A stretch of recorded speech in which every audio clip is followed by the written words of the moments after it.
କାହିଁକି କାହିଁକି ମୋ ଜୀବନଟା ଏମିତି? ସବୁ କିଛି ତ ଠିକ୍ ଚାଲିଥିଲା, ପୁଣି ସବୁ କିଛି ହଠାତ୍ ଏମିତି କେମିତି ବନ୍ଦ ହେଇଗଲା?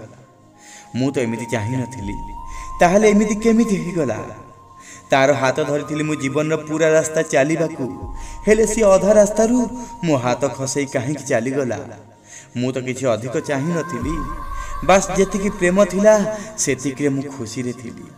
ତାଠୁ ମୁଁ ଅଧିକ କିଛି ଆଶା ବି ରଖିନଥିଲି। ତଥାପି ସିଏ ମୋଠୁ ଦୂରକୁ କାହିଁକି ଚାଲିଗଲା? କାହିଁକି ମୋ ହାତରୁ ସବୁ ଖସିଗଲା? କେବେ ଭାବିନଥିଲି ଯେ ମୋ ସାଥିରେ ବି ଏମିତି କିଛି ହେଇଯିବ। ତାହେଲେ ଏମିତି କାହିଁକି ଆଉ କେମିତି ହେଇଗଲା? ମୁଁ ତ କିଛି ବି ଭୁଲ କରିନଥିଲି ନା। ତାହେଲେ ସବୁ କିଛି ଭାଙ୍ଗି ରୁଜି କାହିଁକି ଚୁରମାର ହେଇଗଲା?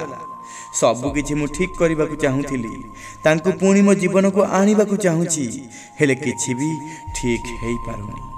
ମୁଁ ତାଙ୍କୁ ମୋ ଜୀବନକୁ ଆଣିପାରୁନି। ମାନୁଛି ଯେ ସବୁ କିଛି ମୋ ହିସାବରେ ଚାଲିବନି, ହେଲେ ସବୁ କିଛି ମୋ ଜୀବନରେ ଏତେ ଖରାପ କାହିଁକି ହେଉଛି?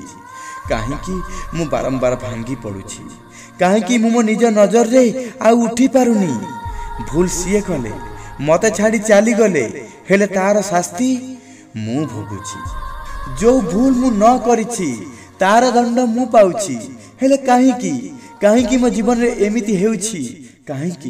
କାହିଁକି ମୋ ଜୀବନରେ ଏମିତି ହେଉଛି?